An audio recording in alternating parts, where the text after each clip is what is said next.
Hello বন্ধুরা, good morning. Terrace gardening চ্যানেলে সবাইকে স্বাগত। তো আজকে একটা বিশেষ কারণে আমি ভিডিওটা বানাচ্ছি। সেটা হচ্ছে, আগে আমি কিন্তু বেগুন গাছ মাটি ছাড়া অনেক লাগিয়েছি।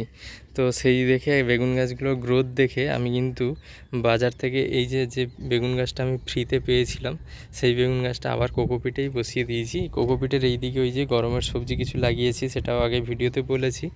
আর তারপরে এই দিকের যে জায়গাটা ছিল, আমার বেসটা যেহেতু প্রায় 1.5 ফুট মতো চওড়া আছে, আমি এই দিকের গাছগুলো তো গরমের সবজিগুলো যেগুলো লাগিয়েছি সেগুলো তো ওপরে মাচাতে উঠে যাবে, আর এই দিকে একটু জায়গা ছিল বলে ভাবলাম যে বেগুন গাছটাও এখানেই লাগিয়ে দিই।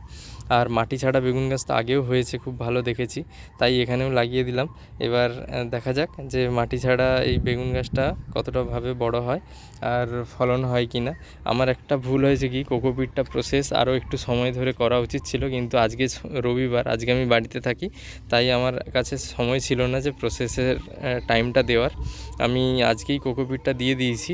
জানি না এই কোকোপিটে গাছগুলো বেড়ে উঠবে কি না, কারণ কোকোপিটে কি হয়, প্রচুর নুন মানে লবণাক্ত ভাব প্রচুর থাকে, সেই জন্য জলে অনেকটা সময় ওভারনাইট মানে একদিন পুরো জলে ভিজিয়ে রাখতে হয়। আমি সেই সময়টুকু পাইনি, কালকেই 2বার জলে ওয়াশ করে আমি কোকোপিটটা রেখে দিয়েছিলাম, আর আজকে আমি কোকোপিটটা এখানে দিয়ে দিয়েছি। এবার দেখা যাক এই কোকোপিটে হয় কি না। আর মাটি ছাড়া বেগুন গাছ তো আগে খুব ভালো হয়েছে, আমার প্রায় 2-2.5 কেজি করে বেগুন পেয়েছি। তো এই গাছটা কেমন হয় সেটাও দেখার, সেটা অবশ্যই বেগুন গাছটার যত গ্রোথ হতে থাকবে আমি ভিডিও পরপর দিতে থাকবো, যাতে তোমরাও ভিডিওটা দেখে বেগুন গাছটা লাগাতে পারো। আর বেগুন গাছ, যে কোনো গাছ সবসময় চেষ্টা করবে, সবজি গাছ হোক আর এই বেগুন গরমের সবজি হোক বা এমনি বেগুন গাছ, টমেটো গাছ, যাই হোক, ভালো জায়গা থেকে মানে নার্সারি থেকে গাছগুলো নেওয়ার চেষ্টা করবে। তাতে কী হবে, দামটা একটু বেশি হবে। এটা যেমন এই বেগুন গাছটার দাম 15 টাকা ছিল, আমাকে ফ্রি দিয়েছে সেটা আলাদা ব্যাপার, কিন্তু এই গাছটা কি হয় ওদের ওখানে, এই গাছের গোড়াতে দেখো, এখানে কিন্তু এই যে মাটিতে বসানো ছিল গাছটা, আমি এই সহই বসিয়ে দিয়েছি। ওই মাটিতে বসানো ছিল বলে গাছটা কিন্তু খুব ভালো একটা সাপোর্ট পেয়েছে, আর গাছের গ্রোথ হতে এটা খুব সুবিধা করবে। আর ওখানের জাতগুলোও খুব ভালো হয়, আমি আগেও দেখেছি, মানে ফসল খুব ভালো ধরে।